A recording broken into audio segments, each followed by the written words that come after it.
Guys, what's up and welcome back to Arambh batch. आज हमारा lecture number 3 होने वाला है। क्लास 11th का टॉपिक यानी some basic concept of chemistry. जी हाँ, हम लोग क्लास 11th का चैप्टर नंबर 1 पढ़ रहे हैं, some basic concept of chemistry. And guys, जो भी बच्चा जेई के लिए प्रिपेयर करना चाहता है, जो बच्चा नीट के लिए प्रिपेयर करना चाहता है, जो बच्चा किसी भी कॉलेज के एंट्रेंस के लिए प्रिपेयर करना चाहता है, साथ साथ में अपने स्कूल और बोर्ड्स के लिए प्रिपेयर करना चाहता है, उसके लिए आरंभ बैच एक कंप्लीट सोल्यूशन है फॉर केमिस्ट्री, जैसा मैंने आप लोगों को बताया।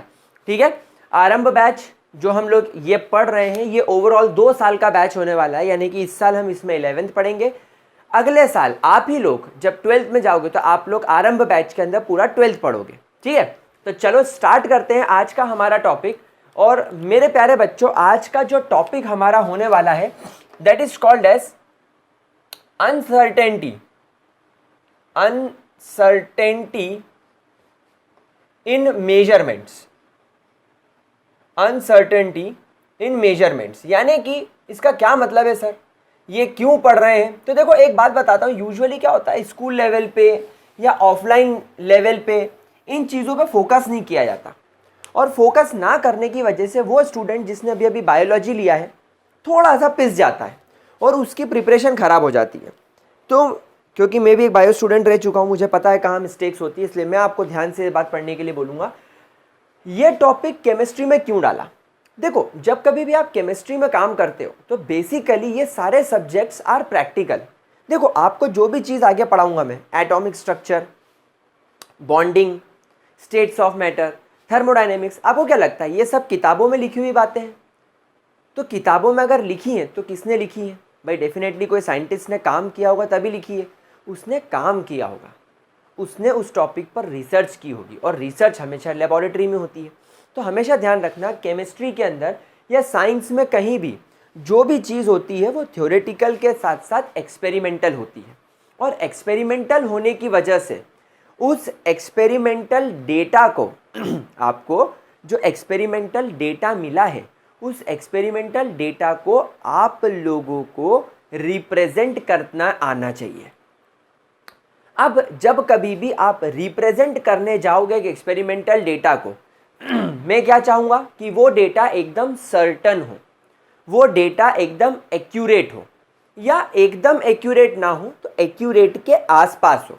फॉर एग्जाम्पल, जैसे आप लोग अब जैसे कोविड की वजह से स्कूल्स तो नहीं जा पा रहे हो, बट जस्ट इमेजिन कि आप लोगों के पास में एक मेजरिंग सिलेंडर है, इसको बोलते हैं बड़ा मेजरिंग सिलेंडर। ठीक है, ध्यान से इस बात को देखिएगा, this is called as measuring cylinder, और इसके अंदर ऐसे मार्क होते हैं 1 ml, 2 ml, ऐसे 3 ml, 4 ml, 5 ml, 6 ml, 7 ml, और ऐसे करते करते 10 ml। अब अगर आपको मैंने बोला कि लेबोरेटरी में जाकर आपको H2SO4 नाम का एसिड लेना है 5 ml, तो आपको टेक्निकली इसके अंदर ये 5 ml इतना आपको एसिड लेना पड़ेगा। अब मान लो आपने 5 ml एसिड ले लिया। अब मैंने कहा आप इस एसिड को ट्रांसफ़र करो एक कोनिकल फ्लास्क के अंदर, इसको एक कोनिकल फ्लास्क के अंदर ट्रांसफ़र करो। तो आपने इस एसिड को इसमें ट्रांसफ़र करा। अब क्या गारंटी है कि यहाँ से 5 ml एसिड इसके अंदर आकर गिर गया होगा और 5 ml ही होगा? भाई, कुछ एसिड हो सकता है इसकी वॉल पर चिपका हुआ रह जाए, कुछ हो सकता है एसिड यहाँ पर कोने पर गिर के रिस्क के नीचे चला जाए। मतलब यहाँ पर 5 ml नहीं, यहाँ पर हो सकता है 4.8 ml आया हो। तो यहाँ पर केमिस्ट्री में क्या होता है, हमें एक सर्टेन वैल्यू कभी नहीं मिल पाती। यूजुअली जब कभी भी आपको एक्सपेरिमेंटेशन करते हो तो एक्सपेरिमेंटेशन करते वक्त आपको एक सर्टन और एक एक्यूरेट वैल्यू नहीं मिल पाती। जैसे आप मैथ्स में कर सकते हो ना, वैसे आप केमिस्ट्री में या आप किसी भी एक्सपेरिमेंटल एरियाज में नहीं कर सकते। जैसे आपने फॉर एग्जांपल आपका ब्लड टेस्ट कराया, तो आपके ब्लड टेस्ट की जो वैल्यू आती है, आपने देखा होगा उसमें एक रेंज चलती है।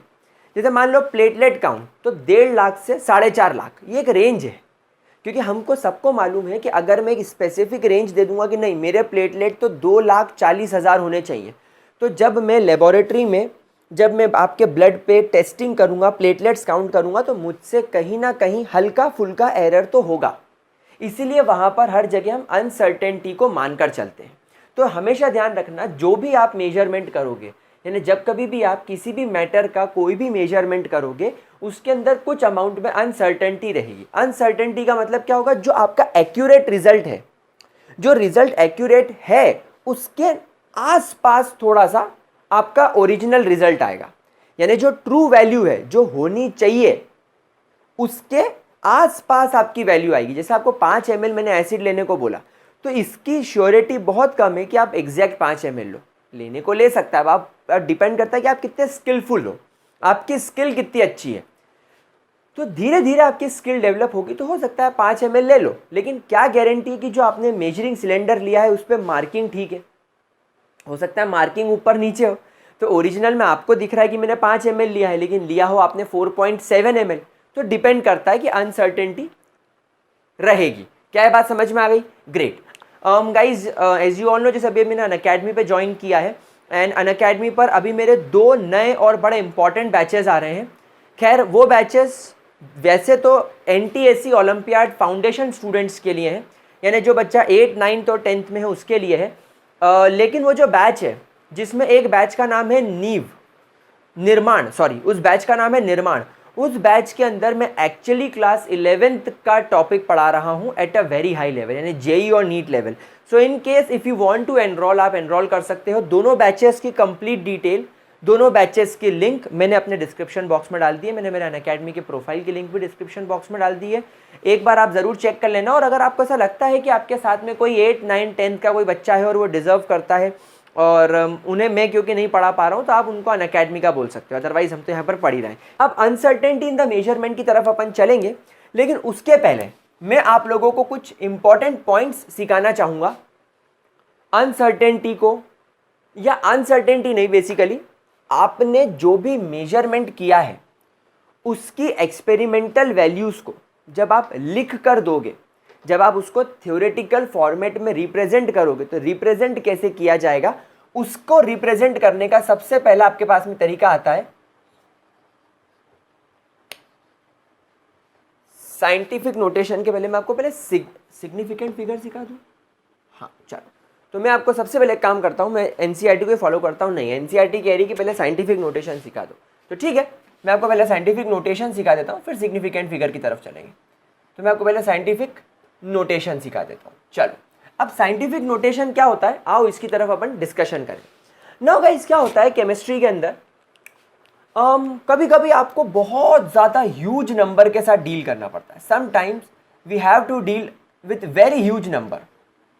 वेरी ह्यूज नंबर कैसे, जैसे मैं आपको लिख के बताता हूँ, एवोगैड्रो नंबर। एवोगैड्रो नंबर कुछ ऐसा होता है 602 200 000 000 000 000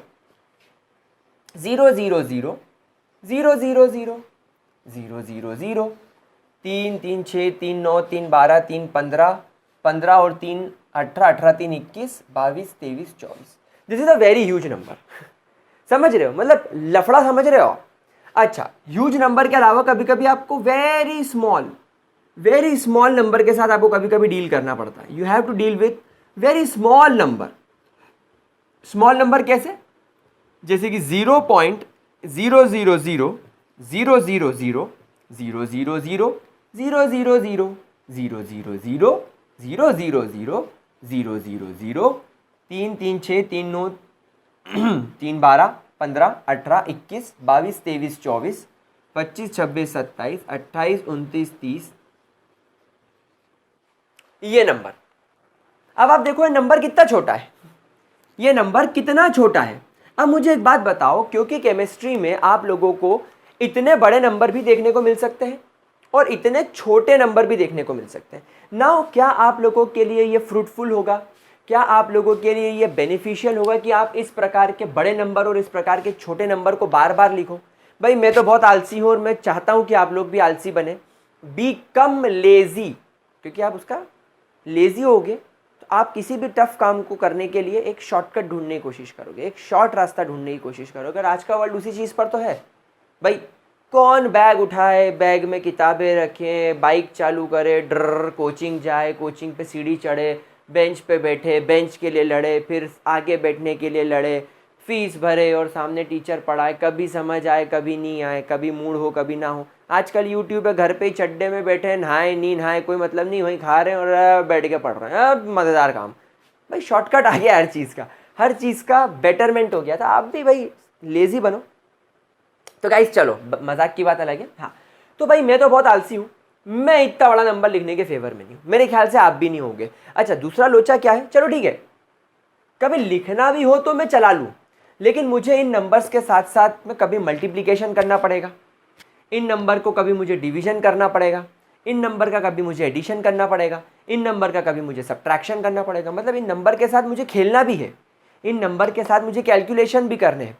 तो आप लोगों को some basic concept of chemistry ये सिखाता है कि आप कितना ही बड़ा नंबर हो, कितना ही छोटा नंबर हो, इसको साइंटिफिक नोटेशन में कन्वर्ट कर दो। Now how to convert any number in scientific notation? तो बेटा scientific notation works like this, n into 10 to the power small n. This is how you can write any digit in the form of scientific notation. Now एक एक करके मैं आपको चीज समझाता हूं। हमेशा ध्यान रखना capital N is a number or we can say is a digit between 1 to 9। अब देखो इसको इंटरप्रेट कैसे करेंगे। यूजुअली बच्चा क्या सोचता है कि अब यहां पर जैसे 6022 है तो कैपिटल N का मतलब सिर्फ 6। अब ये 022 का क्या करूं मैं, क्या मैं इसको 0 मान लूं?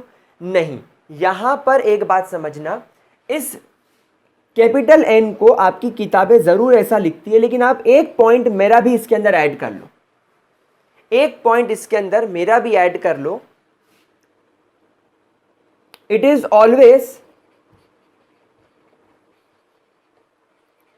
Always a single digit number, it is always a single digit number which may be followed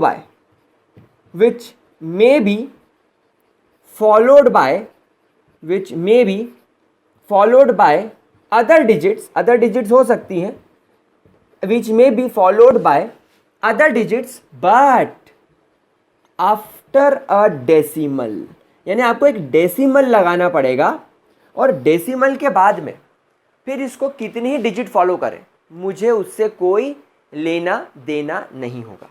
कैसे, मैं आपको करके बताऊंगा, तब आपको बेटर क्लियर हो जाएगा। देखो ये अंग्रेजों को सेटिस्फाई करने की बात है, जो तुम्हारे स्कूल में अंग्रेज टीचर होंगे, मुझे तो डेफिनेशन चाहिए, 3 गुना लगान माफ तभी करेगा जब तुम मुझे डेफिनेशन लिखेगा। लेकिन हमको उनको डेफिनेशन लिख के सेटिस्फाई करना है, लेकिन हमको करनी है जेई और नीट क्लियर। और ऐसी एग्जाम्स के लिए आपको ये कॉन्सेप्ट पता होना चाहिए, वहाँ पे कोई आपकी अंग्रेजी टेस्ट करने नहीं आएगा, ये बात का ध्यान रखना। तो यहां पर ये हो गया। अच्छा स्मॉल n का मतलब क्या है? It is exponent. अब ये दोनों चीजें कैसे होंगी चलो मैं आपको बताता हूं। अब बेसिकली लेट्स से मुझे इस नंबर को साइंटिफिक नोटेशन के फॉर्म में लिखना है, तो अब मुझे यहां पर क्या करना पड़ेगा, एक डेसिमल प्लेस करना पड़ेगा। डेसिमल मुझे कैसे प्लेस करना पड़ेगा? एक सिंगल डिजिट के बाद। तो आप खुद जानते हैं कि ये सिंगल डिजिट 1 से 9 के बीच में होनी चाहिए, यानी ये जो डिजिट है इट शुड नॉट बी 0। तो यहां पर मुझे डेसिमल प्लेस करना होगा, ये यहां पर मुझे डेसिमल प्लेस करना होगा। तो अब एक बात बताओ, अगर मैं डेसिमल प्लेस कर दूं तो ये वैल्यू कैसे दिखेगी जरा देखना। 1 2 3 4 5 6 7 8 9 10 11 12 13 14 15 16 17 18 19 20 21 22 23, यानी मैंने 6.022 करा और डेसिमल मैंने कितने डिजिट्स के बाद प्लेस करा, ये यहां से यहां कितने डिजिट्स निकली 23, तो इसकी पावर में मैंने लिख दिया 23, तो it become 6.022 into 10 to the power 23। अब इसमें क्या हुआ, इसमें मेरा ये सेटिस्फाई हो गया, ये बन गया मेरा कैपिटल N, ये बन गया मेरा 10 और ये जो इसकी पावर 23 है ये बन गया मेरा स्मॉल n। क्या बात समझ में आ गई? मैंने 0.022 क्यों लिखा? क्योंकि बेटा ये नॉन जीरो डिजिट्स है ना, तो नॉन जीरो डिजिट्स को मुझे डेसिमल के बाद में शो करना पड़ेगा, वरना अनसर्टेनिटी की मात्रा बढ़ जाएगी।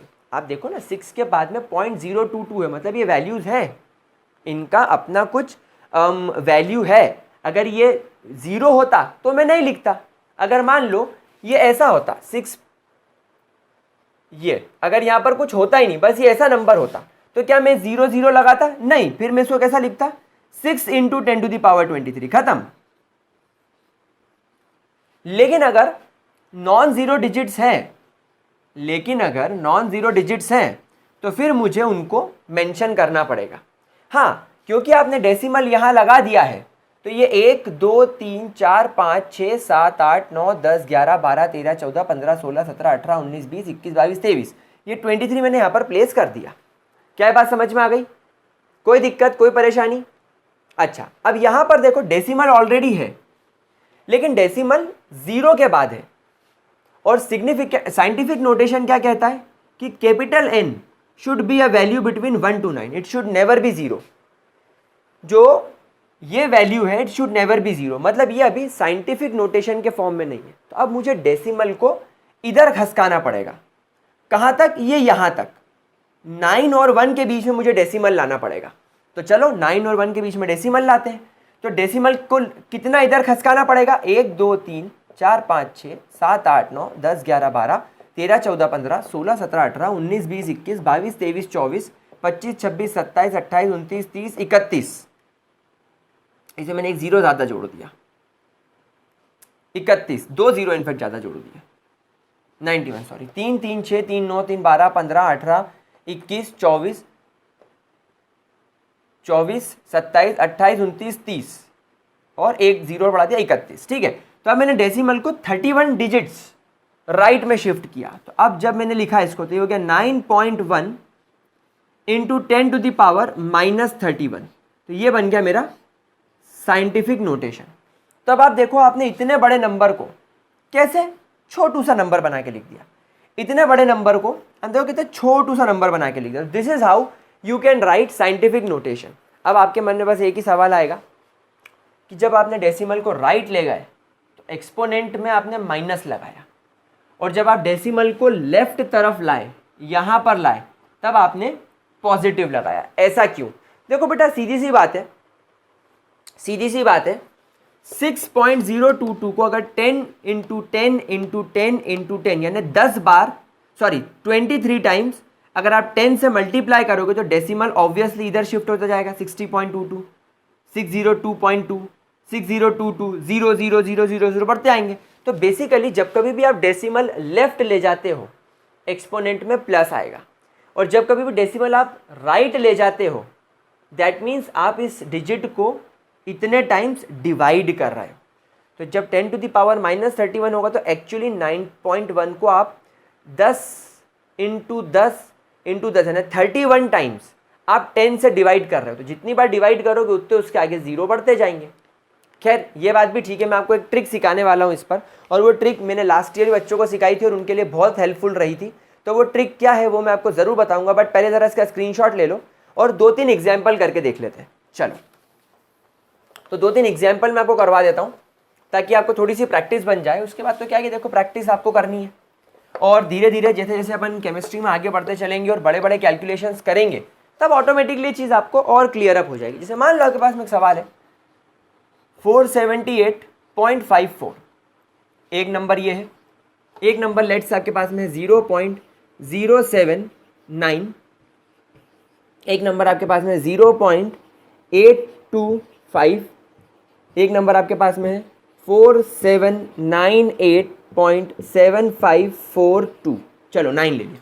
अब इन नंबर्स को आपको सबसे पहले तो ये पहचानना है कि क्या ये साइंटिफिक नोटेशन के फॉर्म में है। तो आप बोलोगे नहीं, साइंटिफिक नोटेशन का फॉर्मेट होता है n into 10 to the power n, capital N n small n। अब मुझे यहाँ पर बताओ कैपिटल N का मतलब क्या है। कैपिटल N कोई भी नंबर हो सकता है 1 to 9 के बीच में, and small n can be your exponent, either positive और ईदर नेगेटिव। चलो अब मुझे एक बात बताओ, कैपिटल N को सेटिस्फाई करने के लिए मुझे ये डेसिमल को कितने टाइम्स लेफ्ट में ले जाना होगा? 1 और 2, यानी मैंने डेसिमल को 2 डिजिट लेफ्ट में शिफ्ट किया तो ये वैल्यू दिखने लग गई मुझे 4.7854। क्या मैंने गलत लिखा? नहीं, लेकिन यहां पर एक चीज और मुझे लिखनी पड़ेगी, इंटू 10 टू द पावर +2। क्यों? क्योंकि मैंने डेसिमल को 2 डिजिट लेफ्ट में शिफ्ट किया। अब सर ट्रिक बता दो आप हमको ज़रा जल्दी से। भाई ऑब्जर्व करो मैं कौन से हाथ से लिखता हूँ। I am a left handed person, मैं कौन से हाथ से लिखता हूं? उल्टे हाथ से। अब जो बच्चा मेरी तरफ डेसिमल को खिसकाएगा, क्योंकि मैं लेफ्ट हैंड से लिखता हूं, तो जो बच्चा डेसिमल को मेरी तरफ खींच के लाएगा उसके जीवन में पॉजिटिविटी ही आएगी, उसके जीवन में सब पॉजिटिव होगा, उसकी केमिस्ट्री बिल्कुल पॉजिटिव हो जाएगी, एकदम प्यार भरी हो जाएगी। आप लोग सब जानते हो कि मैं राइट हैंड का इस्तेमाल नहीं करता, मैं सिर्फ धोने में राइट हैंड का इस्तेमाल करता हूं। तो जो बच्चा तेज चलेगा और डेसिमल को मुझसे दूर ले जाएगा, भाई मैं तो लेफ्ट हूं, जो डेसिमल को मुझसे दूर ले जाएगा यानी मेरे अपोजिट ले जाएगा, उसकी केमिस्ट्री में नेगेटिव ही नेगेटिव हो जाएगी, उसकी लाइफ नेगेटिविटी से भर जाएगी। तो ये बेसिक सी ट्रिक है। अब आप बोलोगे सर हम तो राइट हैंडेड पर्सन हैं, भाई तुमको केमिस्ट्री कौन पढ़ा रहा है? मैं कौन सा हाथ से लिखता हूँ? लेफ्ट। तो तुमको मेरी बात तो माननी पड़ेगी यार, ऐसा थोड़ी होता है। तो यहां पर आपने डेसिमल को कहाँ ले गए थे? देखो आप लेफ्ट ले गए थे, कितने डिजिट? 2 डिजिट, तो इसलिए 10 टू द पावर +2 और डेसिमल आपने लगा दिया। ट्रिक नोट कर ली? क्या आपको ट्रिक अच्छे तरीके से क्लियर अप हो गई? चलो ग्रेट, बहुत बढ़िया बहुत बढ़िया, कोई परेशानी वाली बात इसके अंदर अब आपको आने वाली नहीं है। चलो अब ये वाला क्वेश्चन सॉल्व करते हैं। अगेन साइंटिफिक नोटेशन में मुझे n चाहिए और n 1 से 9 के बीच में कोई भी नंबर हो सकता है, तो मुझे डेसिमल को एक डिजिट अगर इधर ले जाऊंगा तो ये 0.79 हो जाएगा। अभी भी मज़ा नहीं आया, फिर एक डिजिट इधर ले जाता हूँ। हाँ अब मज़ा आ गया, अब मज़ा आ गया। तो ये हो गया 7.9, लेकिन 10 टू द पावर कितना होगा? आपने डेसिमल को कितने डिजिट खसकाया? 2 डिजिट। और कहाँ खसकाया? ये राइट है और ये लेफ्ट है, आपने राइट में खसकाया, मेरे से दूर लेगा इसलिए -2। समझ रहे हो? आगे बढ़ते हैं। यहाँ पर क्या होगा? ये आपका डेसिमल है, आपको इसको सिर्फ एक डिजिट खसकाना है, तो ये हो जाएगा 8.25 इंटू 10 टू द पावर -1, क्योंकि आपने एक ही डिजिट खसकाया। अब यहाँ पर क्या होगा? 1, 2 और 3, तो ये हो जाएगा 4.798754 अभी आपकी इच्छा है कि इतना बड़ा लिखना चाहते हो कि नहीं। अभी मैं आपको आगे राउंड ऑफ करना सिखाऊंगा ना, तो ये सब बकवास चीज़ें हट जाएगी, ये सब बकवास चीज़ें हट जाएंगी। इतना बड़ा नंबर आपको लिखने की ज़रूरत भी नहीं, लेकिन अभी आपको सिर्फ समझाने के लिए मैं लिख रहा हूँ। अच्छा आपने डेसिमल कितना खसकाया? 1, 2 और 3, तो 10 टू द पावर 3, लेकिन कहाँ खसकाया? सर आपकी तरफ लेफ्ट साइड खसकाया, तो प्लस लगाना तो बनता है। तो this is your scientific notation, इसको नोट कर लो। फिर मैं आपको करवाता हूं इसको मल्टीप्लाई इन साइंटिफिक नोटेशंस को, इन साइंटिफिक फिगर्स को मल्टीप्लाई डिवाइड का रूल क्या होता है, एडिशन और सब्ट्रैक्शन का रूल क्या होता है, अपन वो सीख लेते हैं, फिर हम लोग आगे चलेंगे। फटाफट इसका स्क्रीनशॉट ले लो। चलो मिटाएं इसको मेरे प्यारे प्यारे बच्चों। ग्रेट। अब आप लोगों को मैं ये सिखाता हूं कि इन साइंटिफिक नोटेशंस का मल्टीप्लिकेशन, डिवीजन, एडिशन और सब्ट्रैक्शन कैसे किया जाता है। रेडी? चलो ग्रेट। तो सबसे पहले चलो हेडिंग डालो, मल्टीप्लिकेशन, मल्टीप्लिकेशन और साइमल्टेनियसली मैं आपको सिखा देता हूं सब्ट्रैक्शन।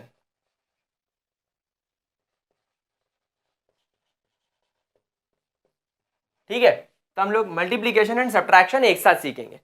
देखो गाइस, हमेशा ध्यान रखना, जब कभी भी आपको साइंटिफिक नोटेशन का मल्टीप्लिकेशन करना है, जैसे मान लो आपके पास में वैल्यू है 5.9 इंटू 10 टू द पावर 5, ये एक साइंटिफिक नोटेशन है।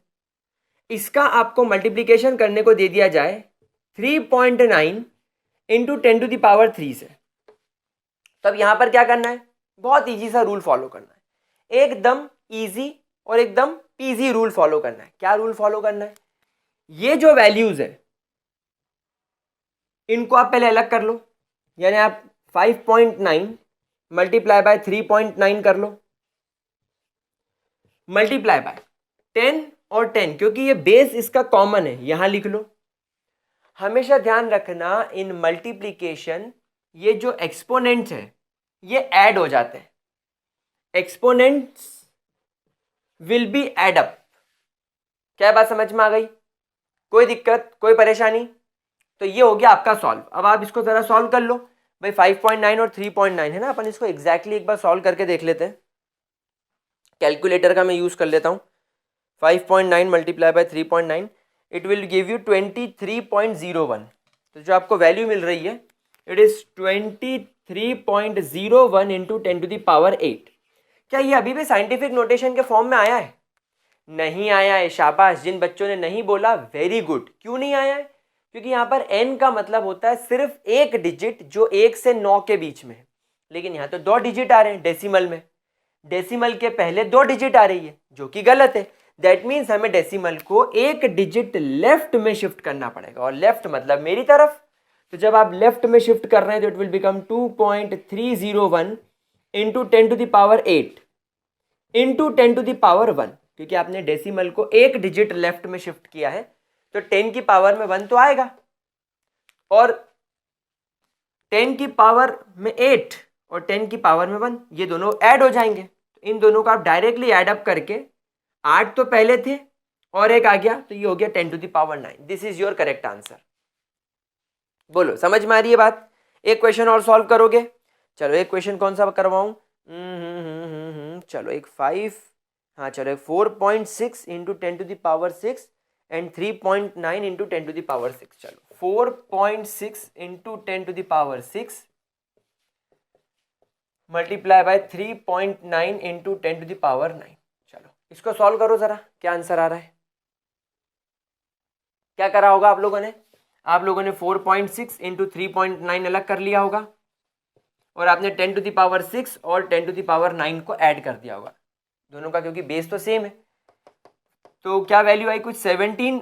मैं एक बार आंसर खुद ही देख लेता हूँ, डायरेक्ट टाइम वेस्ट करें। 17.94, यस, इसका आंसर 17.94 इंटू 10⁻15 आ रहा है। लेकिन क्या ये सही जवाब होगा? नहीं।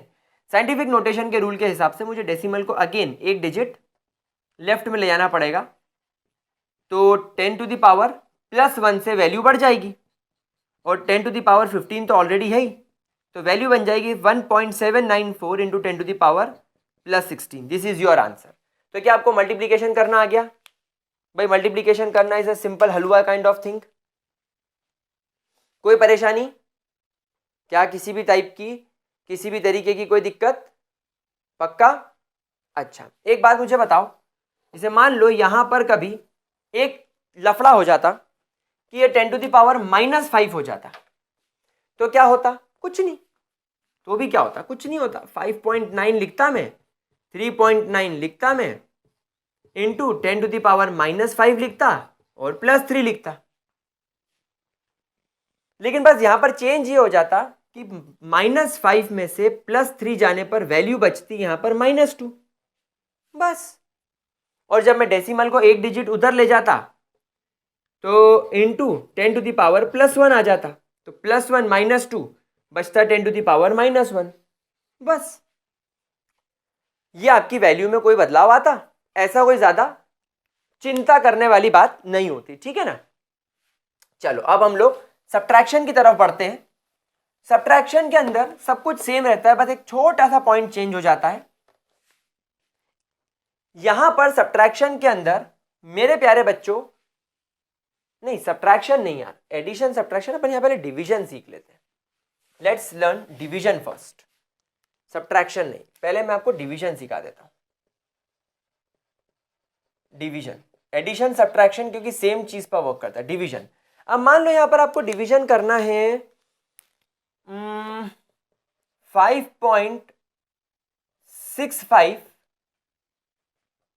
Into 10⁻4 is divided by 1.5 into 10⁸8।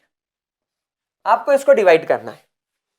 तो अब यहां पर एक बात ध्यान रखना भाई, डिवाइड कैसे करते हैं? देखो 5.65 इंटू 10⁻4 डिवाइडेड बाय 1.5 इंटू 10⁸8। यहां पर ध्यान रखना क्योंकि इन दोनों का बेस सेम है, ये पावर ऊपर चली जाएगी। ये वाला पूरा जो 10⁸8 है नीचे से ऊपर चला जाएगा। और हमेशा ध्यान रखना जब कभी भी नीचे की चीज ऊपर जाती है इसकी साइन चेंज हो जाता है, ये माइनस में कन्वर्ट हो जाता है। तो it will become 5.65 divided by 1.5 multiply by 10 to the power 4 multiply by 10 to the power -8। अब क्योंकि मल्टीप्लाई है, ये वैल्यू माइनस में आ जाएगी, तो एक्चुअली यहां पर आपको एक बेसिक सा रूल फॉलो करना है, दैट इज सब्ट्रैक्शन। यानी डिवीजन के अंदर जो आपकी पावर्स हैं दे विल सब्ट्रैक्ट। ये क्या हो जाएंगी, जैसे कि मल्टीप्लिकेशन में जो आपके एक्सपोनेंट्स हो रहे थे विल एड अप, यहां पर आपके एक्सपोनेंट्स जो हो रहे थे दे विल एड अप, लेकिन यहां पर आपके जो एक्सपोनेंट्स हैं, यहां पर आपके जो एक्सपोनेंट्स हैं they will subtract, they will subtract. अब इसको जरा डिवाइड कर लो, क्या वैल्यू आ रही है, मेरे ख्याल से कुछ डायरेक्ट वैल्यू आ जाए तो अच्छा है। तो 5.65 को आपने डिवाइड किया 1.5 से, 3.76, बहुत बढ़िया, 3.76 वैल्यू आ रही है। 3.76 इंटू 10 टू द पावर -4, ये हो गया आपका क्वेश्चन सॉल्व। तो इस प्रकार के क्वेश्चन आपको सब्ट्रैक्ट डिवीजन में करने, डिवीजन में आपको कुछ इस तरीके के क्वेश्चन सॉल्व करने पड़ सकते हैं, that is very easy, super easy, है ना। चलो एक और क्वेश्चन मैं आपको बुक में से करवाता हूँ। 3.8 into 10 to the power -4 and 3.8 into 10 to the power -4, 3.8 into 10 to the power -4 को आपको डिवाइड करना है, किससे डिवाइड करने को बोल रहा है ये ससुरा, 5.9 इंटू 10 टू द पावर 5 से। चलो सॉल्व करो।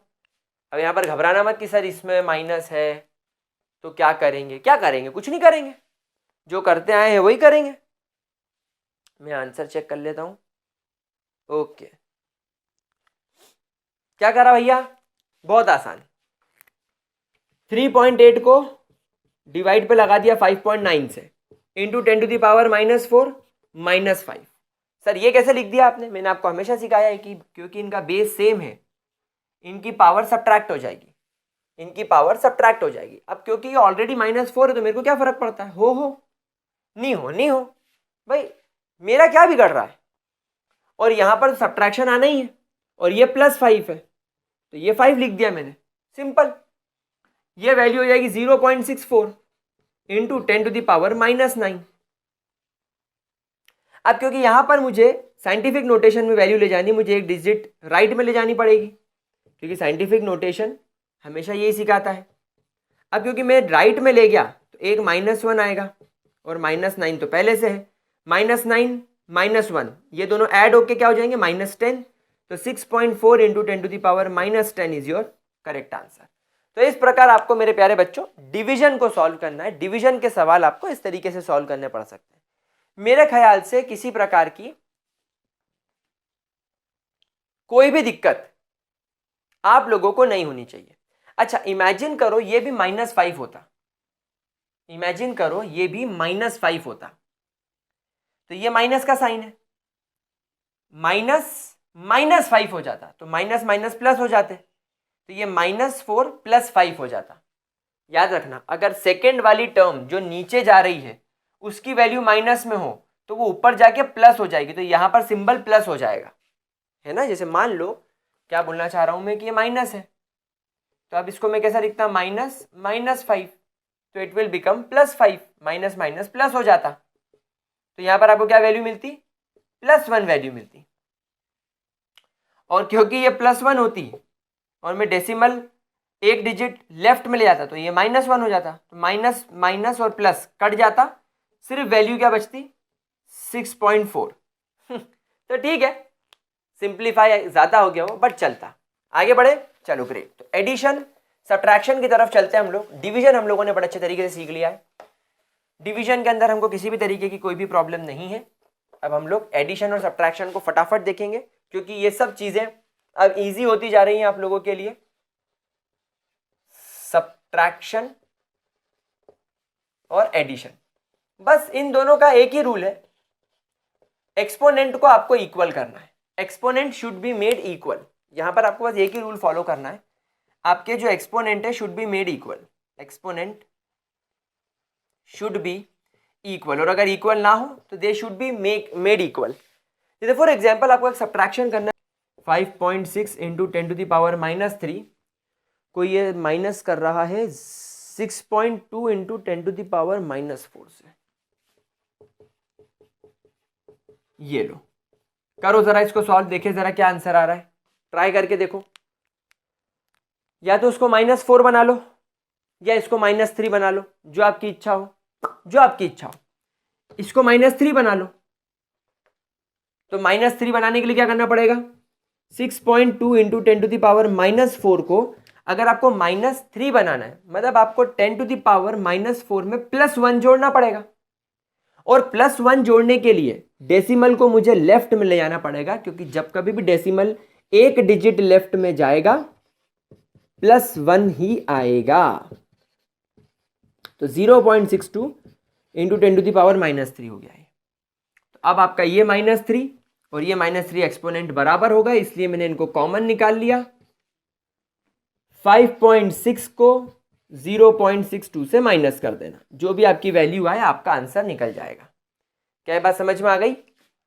5.6 में से 0.62 माइनस कर दिया तो यहाँ बचा 8, 5 में से ये गए तो 4 और 9 और 4, 4.98 is your answer. 4.98 into 10⁻³ is your answer. बड़ा इजी चीज़ है, कोई परेशानी वाली बात नहीं है। सिमिलरली अगर हम लोग एडिशन की तरफ चले, सिमिलरली मेरे प्यारे बच्चों, अगर मैं आप लोगों को एडिशन की तरफ लेकर चलूँ तो सेम रूल फॉलो करना है। एडिशन में भी आपको एक्सपोनेंट्स बराबर करने हैं, सेम रूल फॉलो करना है। जैसे मान लो 4.7 इंटू 10⁻⁴, इसका आपको एडिशन करना है 5.3 इंटू 10⁻+2 से, 10⁻+2। ठीक है, अब देखो, अब यहां पर एडिशन में वही जैसे सब्ट्रैक्शन सीखा था थोड़ी देर पहले, एक्सपोनेंट बराबर करने, यानी कि 10 की पावर आपको बराबर रखनी है। तो या तो इसको 2 कर लूँ या तो इसको 4 कर लूँ। चलो इसको 4 कर लेते हैं, तो ये तो एज सच लिखेंगे 4.7 इंटू 10⁻⁴ प्लस। अब एक बात बताओ, मुझे एक्सपोनेंट की पावर +2 से +4 करनी है, यानी मुझे एडिशन करना पड़ेगा पावर में। और पावर में एडिशन तभी होगा जब मैं डेसिमल को लेफ्ट ले जाऊं, यानी मेरी तरफ, मैं लेफ्ट हैंडर हूं तो मेरी तरफ ले जाऊं। तो डेसिमल को अगर मेरे पास में 5.3 इंटू 10⁻+2 है, अगर मैं डेसिमल को एक डिजिट इधर ले जाऊं यानी 0.53, तो ये 10⁻+3 हो जाएगा, क्योंकि मैंने डेसिमल को एक डिजिट लेफ्ट में शिफ्ट किया, फिर भी मज़ा नहीं आया, तो ये हो जाएगा 0.53।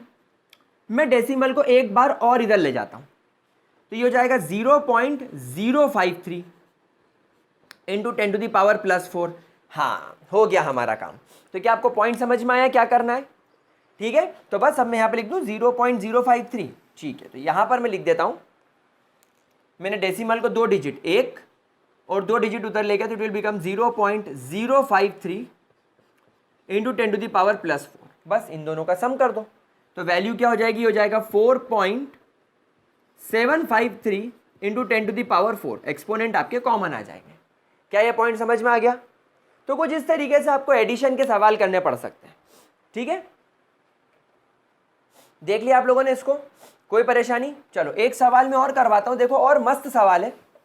अब कभी कभी आपको एडिशन में ऐसा भी लफड़ा आ सकता है, जैसे मान लो आपके पास में 4.7 इंटू 10⁻⁻2 है और आपको इसका एडिशन करना है 5.3 इंटू 10⁻+2 के साथ। अब आप बोलोगे सर यहाँ पर मैं एक्सपोनेंट कैसे बराबर करूँ, यहाँ पर तो एक माइनस है एक प्लस है। तो देखो, अगर आपको इसको माइनस में ले जाना है तो भी ले जा सकते हो, इसको प्लस में लाना है तो भी ला सकते हो। कैसे? देखो, चलो मैं आपको इसको प्लस में ले जाना सिखाता हूँ। प्लस में ले जाना है, जब भी प्लस में ले जाना हो, प्लस पॉजिटिव लेफ्ट मेरी तरफ आओ, नेगेटिव जाना हो राइट मुझसे दूर जाओ, जो आपकी इच्छा आप कर सकते हो। तो डेसिमल को मैंने 4.7 इंटू 10⁻⁻2 लिखा, मैं डेसिमल को एक डिजिट इधर ले गया, तो क्या 0.47 इंटू 10⁻1+1 आ जाएगा, क्योंकि डेसिमल एक डिजिट लेफ्ट में गया है, इंटू 10⁻-2। अब देखो -2 और +1 बच के क्या हो जाएगा? ये -1 हो जाएगा। एक बार मैं डेसिमल को एक डिजिट और उधर ले आता हूं, तो 0.047 इंटू 10⁻+1 इंटू 10⁻⁻1। खुट्टूस, कुछ भी नहीं बचेगा, कुछ भी नहीं बचेगा। अब डेसिमल को फिर मैं इधर ले जाता हूं तो जाएगा 0.0047, यानी 0.0047 10⁻+1। मैं डेसिमल को फिर एक बार इधर ले जाता हूं तो जाएगा 0.00047 इंटू 10⁻+2। हो गया एक्सपोनेंट बराबर। अब आप जोड़ दो तो वैल्यू क्या बन जाएगी 5.30047 into 10⁻+2। This is your answer. तो बस एडिशन, सब्ट्रैक्शन, मल्टीप्लिकेशन ये सब बहुत आसान है। अब इसके आगे की बात we will do in the next class, जिसमें मैं आप लोगों को सर्टेनिटी इन अ मेजरमेंट के बारे में, अनसर्टेनिटी इन अ मेजरमेंट के बारे में एक नया एस्पेक्ट सिखाऊंगा, that is accuracy and precision. मतलब जब कभी भी कोई इंसान मान लो एक लेबोरेटरी में काम कर रहा है और लेट्स इमेजिन कि उसको रिजल्ट मिलना चाहिए 0.047 ग्राम, तो क्या ये एग्जैक्ट वैल्यू होगी? वो तो पॉसिबल नहीं है। लेकिन आप इस ट्रू वैल्यू के कितना नज़दीक पहुंच रहे हो, मतलब आपकी एक्यूरेसी और आपका प्रिसीशन कितना है, वो हम लोग सीखेंगे। हम लोग साइंटिफिक नोटेशन के बाद हम लोग सिग्निफिकेंट फिगर्स सीखेंगे। सिग्निफिकेंट फिगर्स कैसे निकालते हैं हम उसके बारे में सीखेंगे, यानी धीरे धीरे हम लोग आगे बात करेंगे। और कल की क्लास में बेसिक खत्म हो जाएगा, फिर हम लोग लॉज ऑफ केमिकल कॉम्बिनेशन और उस तरफ चलेंगे। वैसे कुछ बच्चे बोलते हैं कि सर ये तो बहुत 8, 9, 10th लेवल का मैथ्स है, हल्का फुल्का मैथ्स है, लेकिन आप देखो यही चीज़ आपको जेई और नीट लेवल तक काम में आ रही है। दैट मीन्स काम तो करना है भाई साहब, बेसिक लेवल पर चिपक के पढ़ना तो है, तो पढ़ना तो पड़ेगा। तो चलो इसको नोट कर लो। हम मिलते हैं अब अगली क्लास में। आज की क्लास यहीं खत्म करते हैं। That's all for today, bye bye, have a great day मेरे प्यारे बच्चे।